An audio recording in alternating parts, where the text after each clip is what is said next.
behaves as it should. So welcome to, oh, there we go. Got to mute everybody again, unfortunately. Sorry. Okay, so here we are and welcome aboard. It's nice to have you sitting in the comfort of our homes. It's a nice way to learn and it's a nice way to interact, I suppose, having that comfort. Super conscious living, or as I wanted to say, radical mind skills for radical times. I think it's fair to say that everybody at the moment is feeling just a little bit more stressed, just a little bit more insecure than usual. And I'll be honest, the first time that I actually thought of this concept, it was in a totally different time, a time long, long ago, like in February, when the world was a different place. It's quite amazing how much our world has changed in such a relatively short time. It's actually bizarre. So initially, what was on my mind at the time, and having spoken to people, was almost the exact opposite of what we're tackling right now. Everybody was on a treadmill. Everybody was under pressure. People felt stressed. People felt that they were rushed from pillar to post.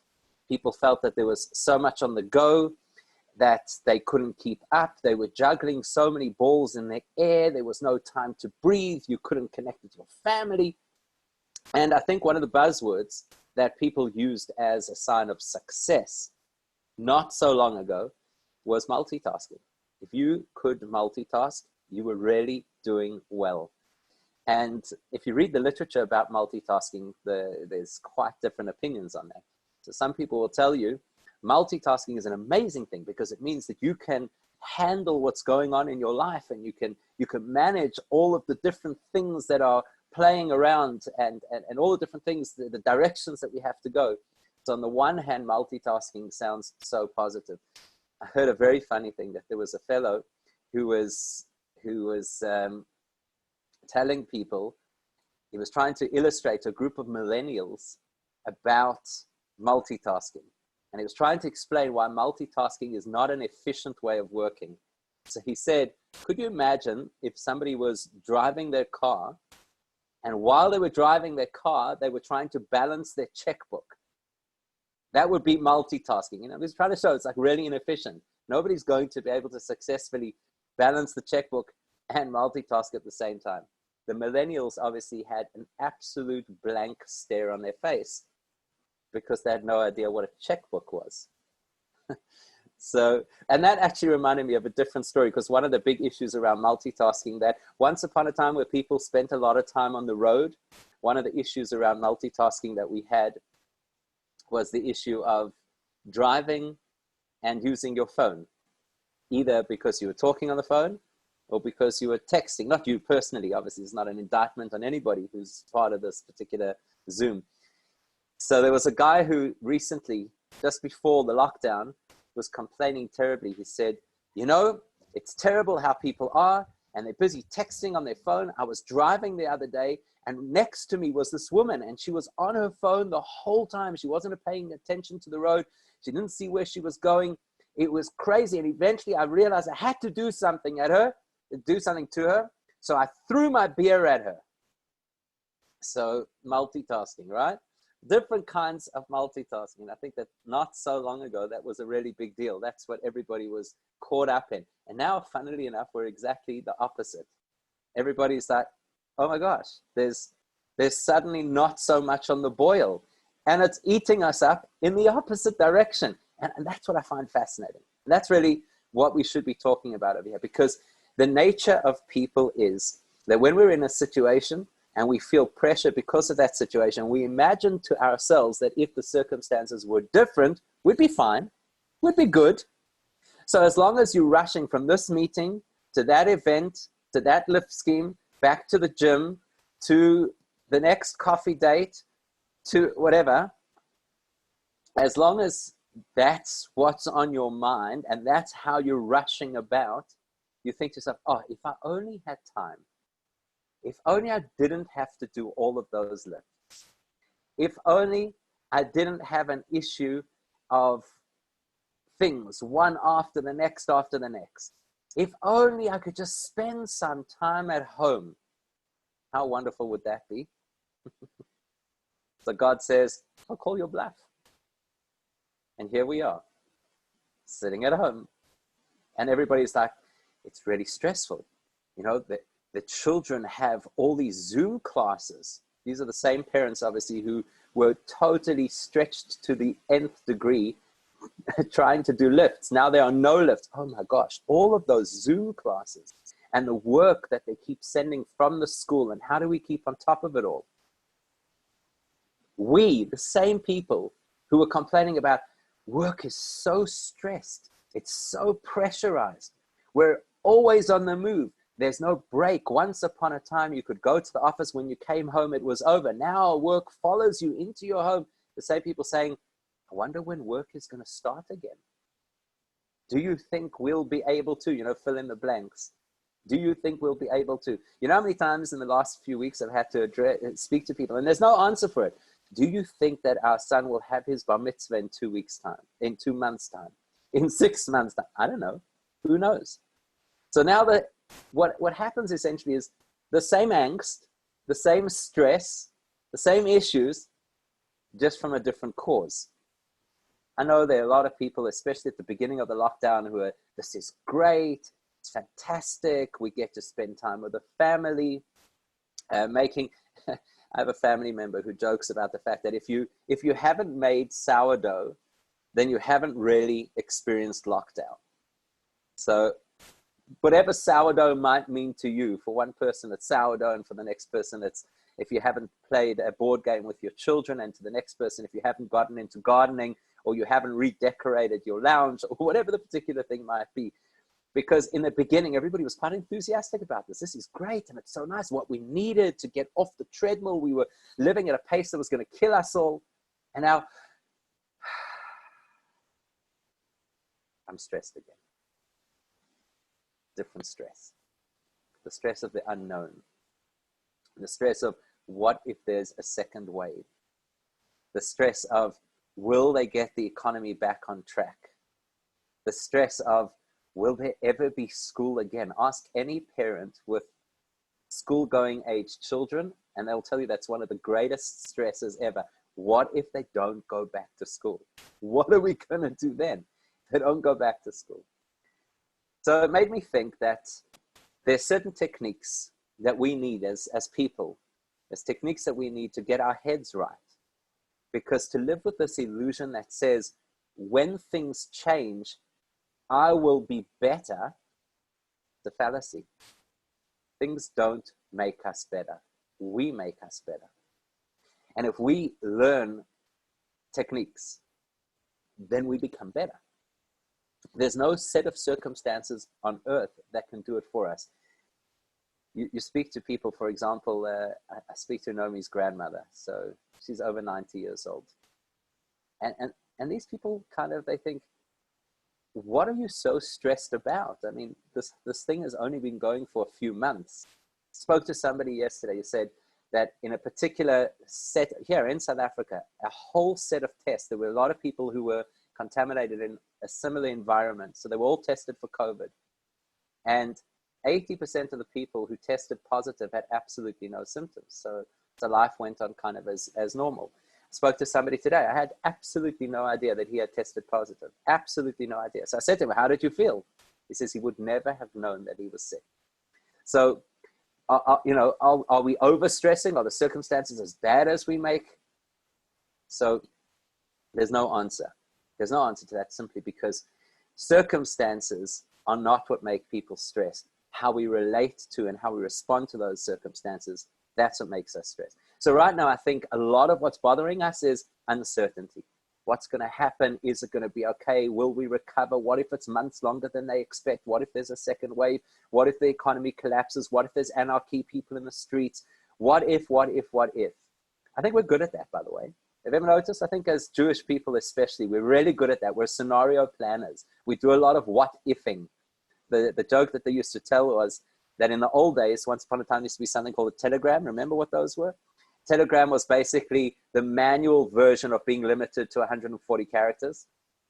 So the Jewish telegram they used to say was, start worrying, details to follow. And that speaks exactly to us. Start worrying. We're all worried. everybody talks like they're experts and we should, for what reason? So one of the things that I'm sure you've come across, and it's been extremely popular in the last while, is the concept of mindfulness. You're familiar with this concept? I'm sure you're familiar with the idea of mindfulness. So I wanted to explore that for a little bit and just see if mindfulness might well be the Torah authenticated version of how we should behave. So I'm not sure that everybody knows what the definition of mindfulness is, but it's really simple. The idea of mindfulness is to be absolutely present in the moment without judgment. So what that really means is, because a lot of our stress comes from living what's going to be tomorrow, what happened in the past that I did wrong, had I known then what I know now, I might have chosen differently, behaved differently. So all that kind of stuff is what wears us down. So mindfulness says, pause, just be in the moment. So wherever you're sitting right now, it's a little difficult to be mindful in a Zoom environment because you've got to pay attention to a screen, and that's antithetical to mindfulness. But let's just try a little experiment of what mindfulness is and how it's supposed to work. So the concept of mindfulness would say this: wherever you're sitting right now, just stop whatever you're doing, whatever that is, just stop and be conscious of whatever device it is that you're using to participate in this interaction. So if it's your phone, if it's your iPad, if it's your computer, whatever it might be completely aware of it. Be completely aware of where you're sitting. So you might be sitting in an office chair, at your dining room table, on the sofa, on your bed, wherever it is. Be completely aware of that. So feel the texture of whatever material it is that you're sitting against. So if you've got the elbow on the table, feel the texture of the table. Feel the texture of your chin. If you're leaning on the couch, just be aware. Be aware. Is it soft? Is it smooth? Has it got a bit of a rough texture? Be aware of the lighting in the room. Is your room bright? Is it not so bright? Be aware of your general environment, the breathing. Be aware of your own breathing. That's a little difficult because I'm talking, right? So I'm kind of interfering with your breathing. But just be aware of that. Be aware of your breathing. And again, the concept is that it's supposed to be without judgment. So it is what it is. It's not like, oh my gosh, am I short of breath? At the moment, it's not a good thing to tell people to think about their breathing. It's liable to set everybody off into a panic. So it's without judgment, without trying to understand what does it mean. Just be there, be present. And the concept of mindfulness essentially says that we're rushing around too much and we're far too distracted. And there's always something vying for our attention, something external. So what we need to do to ground ourselves and to find peace of mind and tranquility, to be able to allow ourselves the opportunity not to be so stressed, is actually to just be still, be where we are. Now, if you thought that this was going to be a whole meditation thing, it's not. We're not going to do, I'm not going to make you close your eyes and meditate or anything like that. Just wanted to address this principle of mindfulness. Now, what's interesting about it is you speak to people, and people do this often. They do this so often. You speak to people and they say, there's this new principle that everybody's advocating. It's called mindfulness. And straight away people say, that's exactly what Judaism teaches. You always have somebody who's going to tell you that. That's exactly what Judaism teaches. And it seems quite attractive that if you're an advocate of Judaism, so you believe in the validity of Judaism and you believe in the lessons of Torah and you believe in the fact that it's relevant at all times, so it's quite compelling. Every time there's something which is popular and it seems to be right and it seems to have a meaningful message, what do people do? They say, oh, meaningful message. It's exactly what Judaism thinks. So is mindfulness exactly what Judaism teaches? That concept as a response, as a mind skill to deal with difficult times, to deal with insecurity, to deal with a world that seems to be totally different to anything that we knew literally just a few weeks ago. Would the Torah say, would Judaism say that the response is mindfulness? And I'll tell you what's disturbing to me personally about the concept. I think it's a nice concept, mindfulness. But what's disturbing? It says that you should be in the experience, completely immersed in the experience without judgment. So there's something, for example, called mindful eating. I don't know if you've tried this. You know what mindful eating is? Mindful eating is something that the Jewish community doesn't do so much. Eating, we do plenty eating. Mindful eating, not so much. And if you don't believe that, go to the Shul Brocha and you'll see that we don't do mindful eating. So what is mindful eating? The concept basically is like this. So you eat, and as you're eating, you have to be completely in the experience, again, without judgment, in the experience of eating. So you feel the texture of the food in your mouth. You're conscious of the sound of your own chewing. You revel in the flavors of the food. So that it's not just something you do. You experience it in a deep and personal way. Sounds great, right? Especially for those of us who eat on the fly. You haven't done that for about 6 weeks now, right? But usually people eat on the fly. It's like as they're running out to the car, so they throw something together, whatever happens to be in the pantry, and then you kind of just snack on it in the car and wherever. Mindful eating. You kind of get into the experience of preparing that salad. Each cucumber slice is a significant moment of self-development.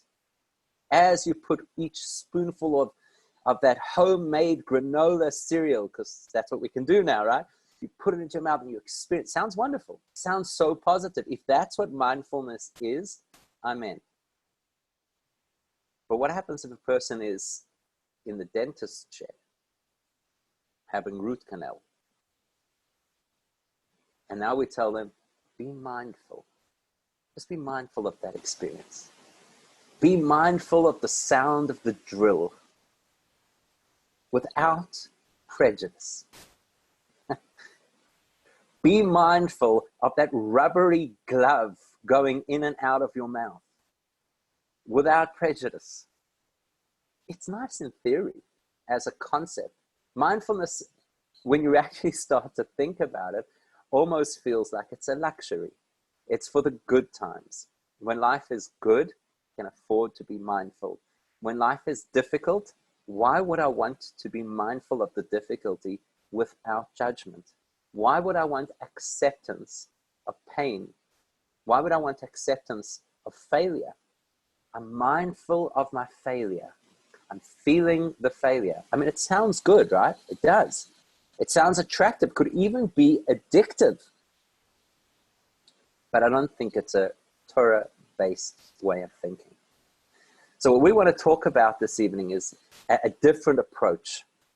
A different approach that, unfortunately, and here's the bad news, we cannot unpack in the course of 1 hour. This is an introductory concept. There are volumes more to be spoken about from this concept out. So what we're going to try and do over here is just develop a few fundamental principles. And I've nicknamed those principles superconscious living. Why? I don't know. I couldn't come up with a better name. So if you've got a better name for this at the end of this and you'd like to suggest a name, by all means. The idea of superconscious living is it's not good enough to be mindful. That's conscious living. It is healthy to be conscious of what you're going through. Absolutely. It is unhealthy to try and escape. It is unhealthy to pretend that things are not happening. So to be unconscious, not healthy. One of the great things about Zoom, incidentally, is that occasionally those people who have the camera on, occasionally the camera pauses for a few seconds. And what happens sometimes is their camera or your camera could pause at the moment that you blink. And so it looks like you've fallen asleep, which is very good for rabbis because it makes us feel at home, because that's usually what happens in shul. So that's called being unconscious. It's not healthy in any experience to be unconscious, to be unaware of what's going on. We have to work through things. We have to feel things. We have to experience things. That is called conscious living. And that's where mindfulness helps us. It helps us to have conscious living. So that I'm actually alive. I can't remember who it was who told the story that after the Holocaust, I don't remember who it was, but it's a very poignant story, that after the Holocaust, this particular individual, I think it was like a Rosh Hashanah service or something, and people got together in a DP camp, and he felt himself cry for the first time since having gone into whichever concentration camp it was. And he was so happy. He was so happy that he cried. He said because he was convinced that in the concentration camp, things had dehumanized him to such an extent that he was no longer capable of crying. So that would be unconscious living. Unconscious living would be when a person reaches a point, there's no emotion anymore. Whatever. Or when a person becomes cynical. Or when a person becomes totally blasé. Whatever will be, will be. It sounds nice. It sounds like a high level of acceptance. But it may well just be that somebody's become dead inside. Nobody would advocate unconscious living. And on the contrary, if a person fell into that space, we'd probably try and help them to feel again. Conscious living, which is the idea of mindfulness, to be very aware of what's going on, be very real about what's going on. And then because you're so real about it, you can then respond afterwards and say, okay, how do we attack this? How do we change this? How do we improve? And that would be really good. But what the Torah wants to teach us, and that's not just Torah generally, we're going to be quite focused over here. It's a very specific area within Torah, is to teach us super conscious living. That means once you're conscious of what's going on, that's the beginning of the journey. It's not the end of the journey. That is the first layer of experience that you can actually achieve. But super conscious living means that you can achieve a level of understanding and a level of experience and a level of living that will rise you above your circumstances in a radical way. So when a person has a radical experience in life, what they actually need is to be able to rise in a radical way. The old techniques are not going to work for unexpected, or as everybody likes to, I heard somebody joking today that the word of the year is going to be this year, you know, they've always got the word of the year, is going to be unprecedented. Because that's what everybody says about the coronavirus. Unprecedented circumstances. So when you have an unprecedented set of circumstances, you need to have an unprecedented set of tools in order to deal with it. So what is this thing called superconscious living? Now, what we're going to learn this evening is all heavily grounded in the teachings of Chabad Hasidus. So what we're nicknaming over here, superconscious living, is the applied version of great tomes of theoretical knowledge, how you apply it in your own life. So the first thing is that it's not good enough just to be conscious of an experience, but it's important to understand context of that experience. So what does the experience mean to me? Why is it happening? What am I supposed to learn from it? That would be a guiding principle of this idea of superconscious living. Now, before we can do that, I'd like to tell you a story. It's a pretty well-known story. In Chabad circles, it's a very well-known story. The story is that in 1970, so it was the 20th anniversary of the Rebbe's leadership. It was the 10th of Shvat. The 10th of Shvat was the day that the Rebbe became the leader of Chabad. So because of the 20th anniversary, it was a really big deal. And because of that, many Hasidim from around the world traveled to New York to be able to celebrate together with the Rebbe, including a group who chartered a plane from Israel, and they came especially, however many people it was, 70, 80 people, I don't know how many, 100 people who chartered this plane, and they came to spend the time with the Rebbe. And it was a big event, and they really had a special experience, very inspiring experience. And then just before they were supposed to go home, just before this particular group of people was supposed to leave, the Rebbe called a special gathering in their honor because they had put in that effort and they had chartered a plane and they had come all the way, especially from Israel. So the Rebbe said he was going to give them a personal send-off. Now, obviously, if there's a gathering in your honor, you don't have many choices, right? You got to go. So they went. And it was cutting it fine. I don't know what kind of a traveler you are. I know some people, the way they travel, 3 hours before the international flight, no negotiation. There's nothing to discuss. You've got to be there because who knows what could happen. Perhaps it's a throwback to the old days of those paper tickets, you know, with the carbon. And who knows what happens if you get there. And meantime, you've already checked in online. You just literally put your suitcases through. and you've got 3 hours to sit around in a lounge or worse. And then, of course, you get those people who come flying into the airport at the last minute. They're pushing their way through the passport line saying, excuse me, my flight is leaving now. Yeah, we get those people.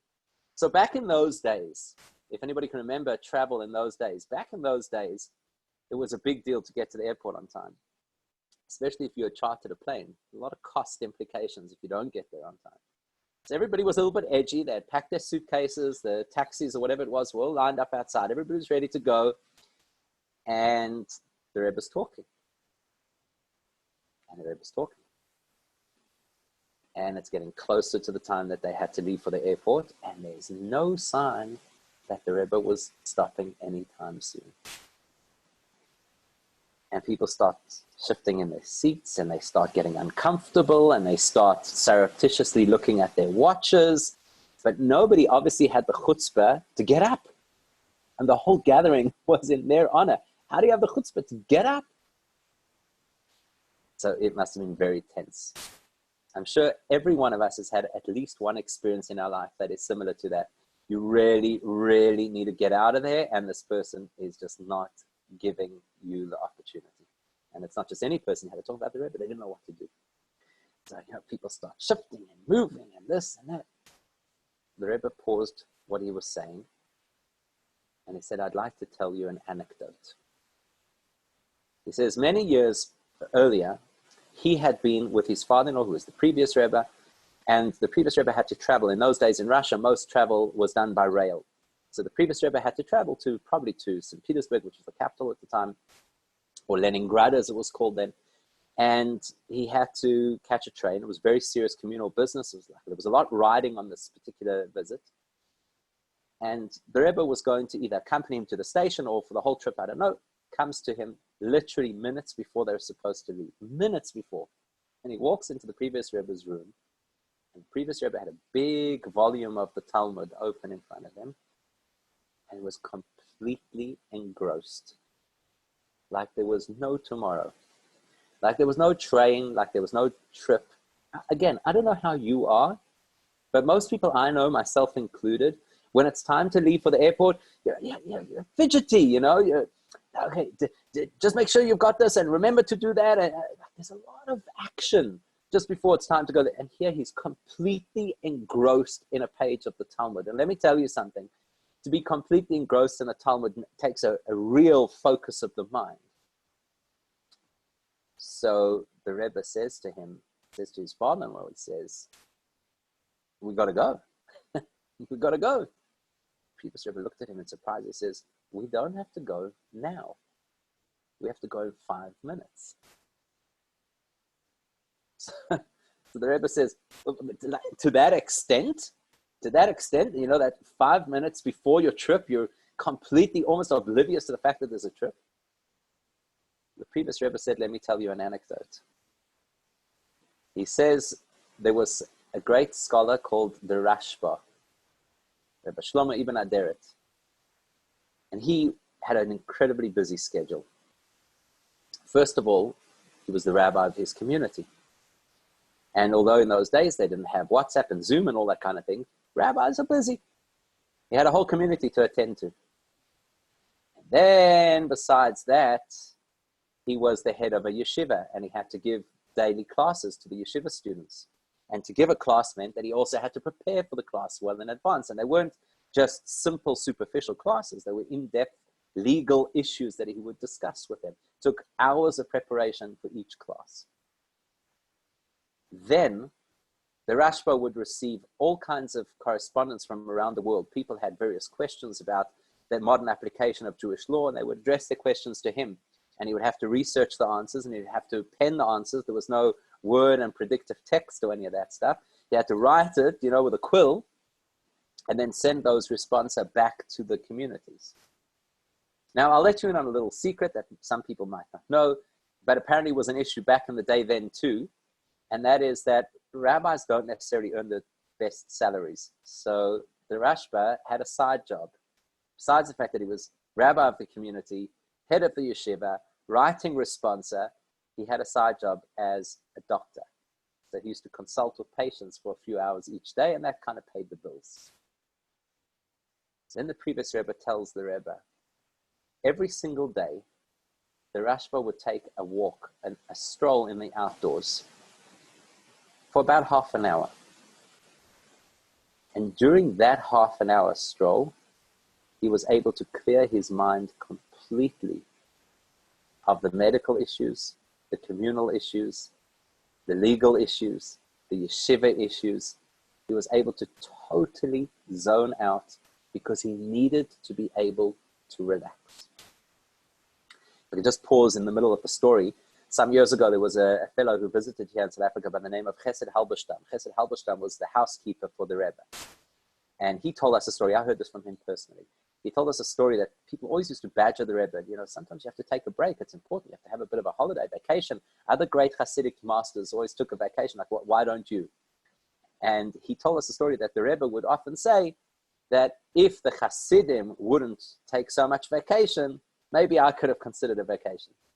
Anyhow, on one occasion, somebody donated a nice set of lazy boy chairs for the Rebbe and the Rebbitzin. And they were very excited about it. They brought the lazy boy chairs into the house. And he says the Rebbe sat on the chair when he came home. And he tilted the chair all the way back as far as it would go.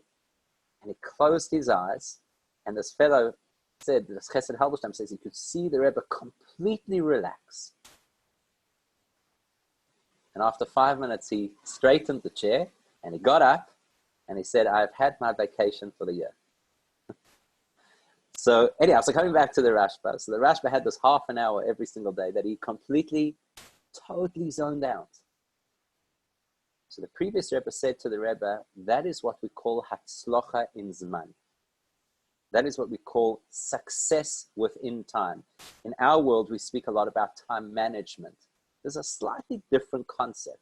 It's not just that you manage your schedule well. In Zman, in the time that you have Hatzlocha. You're completely invested to use each time slot to its optimum. And then the Rebbe said to this crowd of people who by now were itching to get to the airport like you cannot imagine. And he said to them as follows, a fundamental principle of Jewish mystical teachings is that Hashem recreates the world at every moment. That means that the plane that you will fly back onto Israel has not yet been created. There is a plane right now on the tarmac. But by the time you get to the airport, it will be a brand new plane because Hashem recreates the world at every moment. And the taxis that you're going to use to ferry yourselves to the airport, those taxis haven't been created yet, and the airport hasn't been created yet. So where are you running? Right now, you don't have to be at the airport yet. So right now, you need to be here absolutely. That's called Hatzlocha in Zman. That's a little different to saying just mindfulness because it gives a context. It's not just that I should be mindful of the experience that I'm having right now. Why? Why is this moment, and that's what we'll focus on this evening. Why is this moment valuable?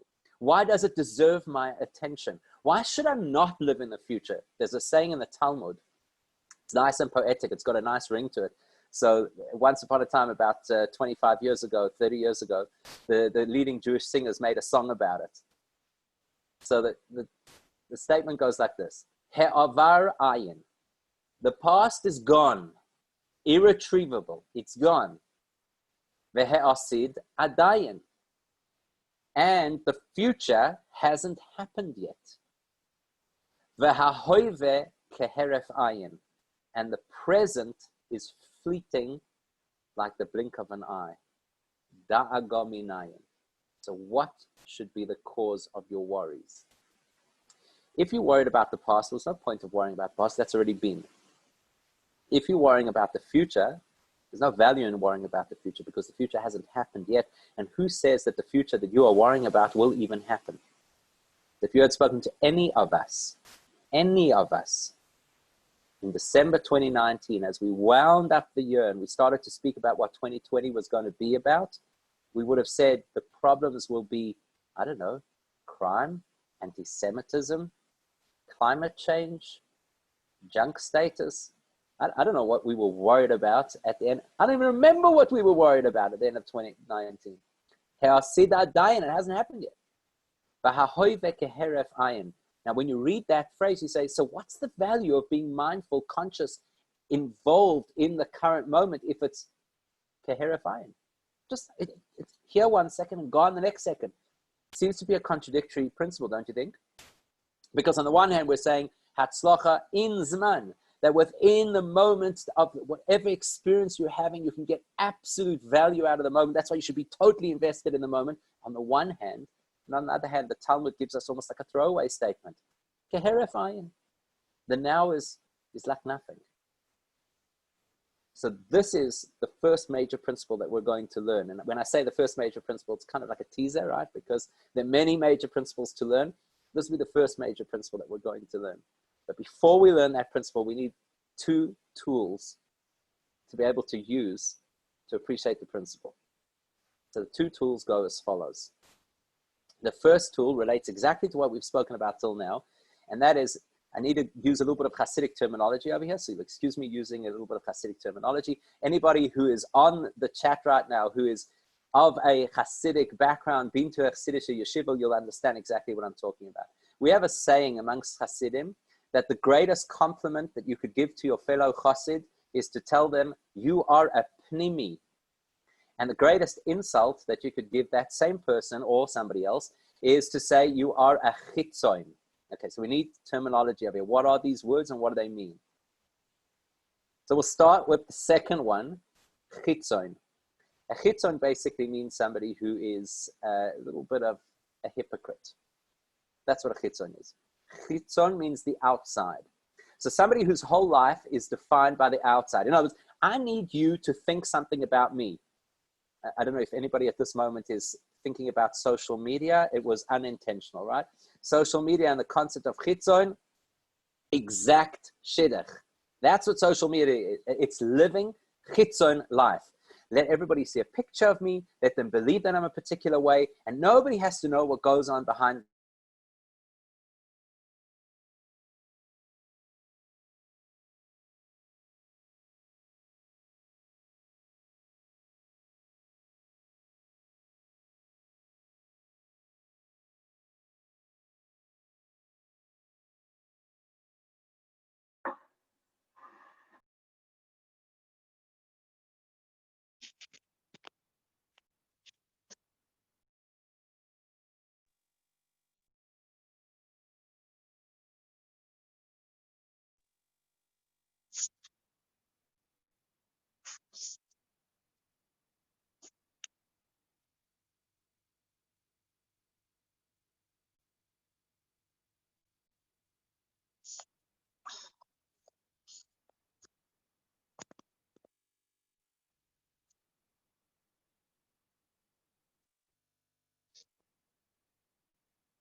Rob, you're frozen. Can't hear you.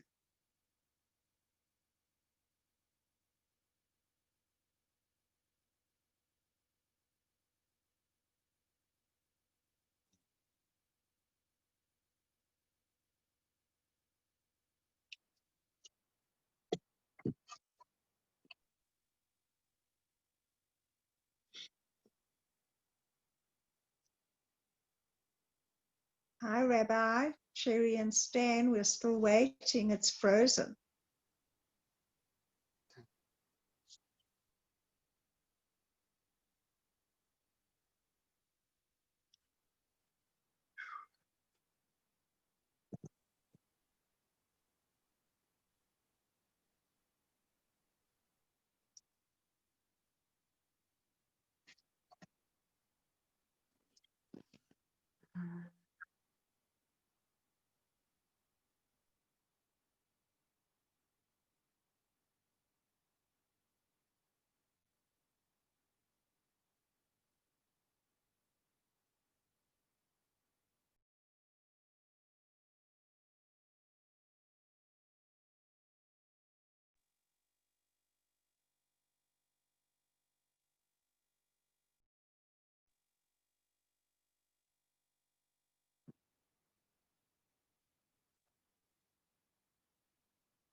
Hello, everybody. Doesn't God have a good sense of humor? He's just dropped our internet. Totally dead. So we now rely on Vodacom's 4G signal to see if we can keep alive. Okay, I need one volunteer, please. Jeff, just because you're the first person, Jeff Sorrell, you're the first person I can see on the screen. If you don't mind, just to unmute for a second and tell me where you lost me.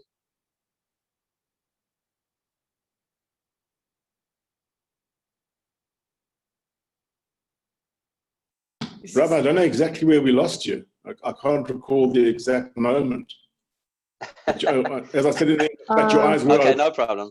We Don't lost stress. you when you were discussing the 2 points of what an insult is and what an insult is not. Ah, thank you. Okay, perfect. Because this thing sometimes keeps going for a while. Social media. Okay, cool. Thank you very much. Thank you all for your patience. And like I say, let's just hope that the signal will be good enough, because I find sometimes when there's connection issues, it affects the what do you call it, the cell phone signal as well. Okay, so the great insult that you give to somebody in Hasidic terms is to call them a chitzon. And initially I said to you that a chitzon, I hope this is as far as you heard, that a chitzon is somebody who always has to give some kind of a picture to the public. So it's superficial, it's hypocritical. It's not necessarily who I am, it's who I want you to think I am. But there's another angle to it as well, and that is that the chitzon is somebody that whatever experience they're having, they're actually not really having, because their mind is somewhere else. They're already in the next meeting. They're already, ever had that experience? So you're somewhere, but you're already thinking about where next you have to be. And that's where the stress comes from. The stress is when here I am right now, for example, right now I'm sitting in my house. The lights are still on, so that's good, because there's always the fear that you're in mid-Zoom, and not only does the internet go out, which by the way hasn't yet happened to me, but the lights go out, which has happened to me a few times. So you sit here thinking about what's going to happen next. That's the chitzon approach. All stress is related to the chitzon approach. Instead of sitting here and saying, I'm really blessed right now. In spite of the fact that the internet went down, I still have a device that I could use, and we could still retain connection, and the lights are still on. So I'm thinking, why did it go? That's what's going through right now. What's going through my mind right now? Why did the internet go down? We haven't had internet problems. How are the kids going to do their Zoom school tomorrow if the internet doesn't come back up? And then that's it, I'm gone. I'm totally gone. I've got to reconnect and come back to the space. Panimi is the great compliment that we give to somebody. We say, a Panimi in Yiddish, they say, Wo is in Ganzen. The Panimi, wherever the Panimi is, they are there absolutely. They are there fully. And again, that sounds very similar to mindfulness, because what is mindfulness? I'm completely conscious of the circumstances that I'm in. I'm conscious of the situation that I'm in. I'm conscious of the feelings. That's where I am. I'm not somewhere else. I'm completely invested in this experience. So what's lacking? That's only the first step. What's lacking? What's lacking is context. So in the book of Tanya, which is the seminal work of all Chabad teaching, the Alter Rebbe, the first Chabad Rebbe, writes a very simple but highly challenging line. He says, the nature of people, and I'm going to emphasize that again, the nature of people is that moyach shalit al halev, that your mind controls your heart. Moyach, the brain, shalit, rules al halev, over the heart. It's a very powerful statement. It's a very challenging statement.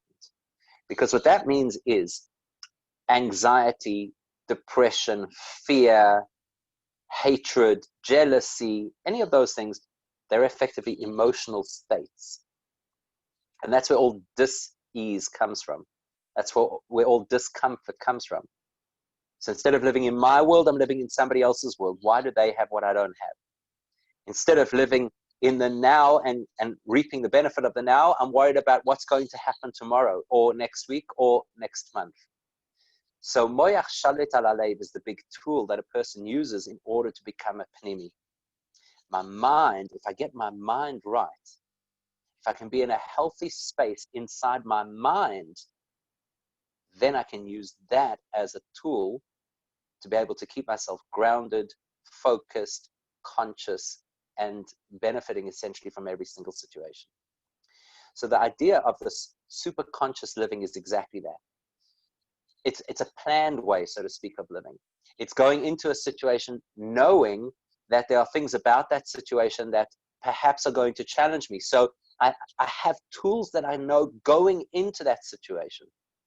Now, as I said right at the beginning, the unfortunate thing about it, and as somebody messaged me privately while I was offline, it's a perfect cliffhanger. Well, the truth of that is this whole thing is going to be one big cliffhanger. So the cliffhanger is, what are the tools? You know, something like faith in God, for example, for many of us is in case of emergency, break glass. So when the emergency happens, I start scrambling and say, okay, I need a resource right now. Help me. I need a resource. There's an emergency. Quickly, give me something to ground me. Rabbi, that's what happens a lot, right? Rabbi, help me out. There's a crisis. And of course, we've got to do our best, right, to help people who are going through crisis. But moyach shalit al halev, that the mind controls and directs the heart, really means that I prepare the resources in anticipation. Not that I'm planning for the apocalypse. You know, like all those people in America, you know, certain states in America, when they started to talk about lockdown, there were more sales of weapons than there were of canned food. So I'm not talking about that. Not preparing for the worst eventuality, because I think life will teach us again and again and again that you can't anticipate every eventuality. So what do you do? What do you do? Again, let's go back to the pnimi. The pnimi, vu is in ganzen. That expression doesn't just mean that in whatever situation he finds himself, he allows himself to be completely present. That's not what it means. It means something far better than that, far deeper than that. Vu is who that person is in ganzen, no matter what situation he is in. That person is still whole in that situation. Because what happens to us most of the time is, in different situations, we start to fall apart. It's not me. And I'm sure you've had this conversation. I know I've had this conversation at least a couple of times during the course of this lockdown, where I say, okay, that's not the real me. I know I got a little bit frustrated with the kids, but it's not the real me. It's just circumstantial. You have to understand there's a lot of pressure going on. There's a lot of stress right now. Life isn't exactly the way that it's supposed to be. So vu is who you are, who you've worked to become, is not going to get shaken. Or as, who was it that said? Shaken, not stirred? Yes, I know who it is. So it's the sense of who I am is so solid. What I think, what I know in my mind is so clear, nothing's going to shake it. Many years ago, I think it was in 1990, there was a series of talks here in Johannesburg. And they brought various people to speak. And one of the people who came to speak at the time was Rabbi Nissim Mengel. And it honestly was one of the most profound talks I've ever heard in my life. And that's why I still remember it vividly till today. Rabbi Nissim Mengel was a child survivor of the Holocaust. He twice escaped Mengele. The first time was in the selection process when he arrived at Auschwitz, where he stood as tall as he could and he lied about his age, and Mengele, so to speak, fell for it and allowed him to live. The second time was when Mengele took him with a group of people for experimentation. And Mengele came into the room and he had with him a syringe with an injection. And he said to him, this injection that I'm going to inject into you, there are one of two possible outcomes. Either, worst case scenario, it will kill you. Best case scenario, it will paralyze you for life. And this young Nissim Mengel was on the bed, he jumped up. This is the way he tells the story. You can hear it from him, it's recorded, it's on Chabad.org. You should listen to the story, it's fascinating. He jumped up and down and he started to yell. He said, I am not a lab animal. You are not going to experiment on me. And he started screaming and yelling and jumping and going crazy. And Mengele turned to his aide or nurse, whoever it was, and said, get this kid out of here. And he survived. And then he survived the death march, the whole story. You speak to somebody, you hear somebody like that talk, and he says unequivocally, he says, there were people who came out of the Holocaust and their faith was absolutely shattered. He says, I came out of the Holocaust and my faith was absolute because I knew what I went through and I knew the circumstances and the situations that I was in and how likely it was that I would never come out. The very fact that I survived is the greatest testament to my faith. Wo is, who he was, his belief system, his way of thinking wasn't for the emergency situation. He didn't grow up being educated by his parents. Should great anti-Semites come one day and try to destroy us, this is what you need to believe. It was who he was, not what he thought. So the tools over here are that in the situation, I need to be in the situation. But the bigger question is, who is the I who is in that situation? What is my thinking? What are my values? What are my tools? What do I have that allows me in that situation not to be defined by the situation? That's what's called superconscious living. To be able to live with an awareness that in spite of whatever is whirling around me, it's not going to shake me. Because as the very famous story goes, and this story really captures it beautifully. I tell a story about a fellow called Rabbi Meir of Premishlan. He was a great sage and scholar, one of the great Hasidic masters. Rabbi Meir of Premishlan was an old man by the time the story. It's a very famous story in Hasidic teachings. He was an old man, and every single morning he used to make his way down a steep embankment to immerse in the local river as a mikveh. And during the winter, it was very icy and slippery, and he never once fell. So his Hasidim used to boast that their Rebbe is obviously a very holy man because he never falls on the ice. And there were a couple of skeptics in town, some of them very young and robust. And they said, nonsense, please, no. Anybody could go down that embankment without slipping. So the Hasidim challenged them. They said, okay, you go ahead, you do it. Let's see how well you fare. So sure enough, it was a winter's day. It was pretty slippery. And these young strapping guys who thought that they knew better made their way down the side of the embankment, and it was disastrous. They slipped, they fell, they broke limbs. It was a complete disaster. And they came out humbled and with a whole new respect for Reb Meir. And eventually they went back to apologize to him. They said, Rebbe, how is it that you did not fall? So he told them, As men ist zugebunden oben, fällt man nicht unten. When you are bound above, you don't fall down below. And effectively what he was saying is exactly this principle.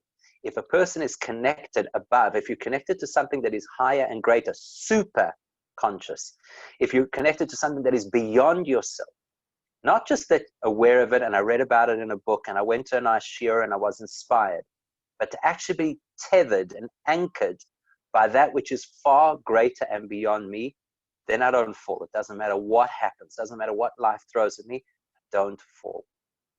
So the goal of superconscious living is to learn how to do that. And here comes the good news. The good news is that in order to do it, it's hard work. Like anything else in life that is valuable, it takes time, it takes focus, it takes investment, and it takes energy. And effectively, if I could just summarize, I was going to put this up as a nice little PowerPoint at the end so you could kind of see it visually, but that's on the computer and I'm now using the phone. So much for that idea. But basically, it relies on certain pillars. And if you have, we're going to work with 5 pillars. If you can work through these 5 pillars, you literally become a different person. You literally see the world from a different perspective. You literally reach a point where you are connected, so to speak, on high, and you don't just fall apart.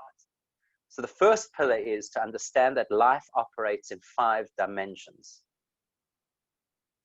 The second pillar is to appreciate that we live in a guided reality. The third pillar is the principle of innate goodness. The fourth is the principle of personal potency. And the final pillar is the principle of ultimate purpose. Now, I know right now, if you don't have it in front of you, unfortunately, it kind of sounds a little bit abstract. But basically, the idea is this. What I'd like to do is to go through each of those pillars in a course. So it'd be 5 different courses. Initially, I was going to actually say we'll start the first course next week, please God, Wednesday, but due to circumstances that came up today, it's not going to be possible. So I'll have to let you know, and if you'd like the details, just be in touch. But the first section, which is effectively, I think, will be 4 weeks, is this concept of the world in 4 dimensions. And I know I said 5, but first you have to appreciate a world of 4 dimensions, the 4 levels of self, the 4 levels of God, and then to understand the 5th dimension. So once we go through that, we create the foundation upon which we can build an actual user-friendly system of superconscious living, which essentially means taking the principles of Hasidus, which are lofty principles and yet very pragmatic principles. So how to take the lofty ideals and make them pragmatic in our own lives. So that's the idea, and that's where we're hopefully going to go. So I hope you'll join for this journey. And if you'd like the details, please do be in touch. I'm going to just quickly put my email address onto the chat, just in case there are people here who don't have any way of being in touch. So let me quickly do that. Somebody said, can I repeat number 4? So number 4 is the principle of personal potency. Okay, I know that's all this stuff sounds a little bit abstract, but everything in time. I have put my email address onto the chat.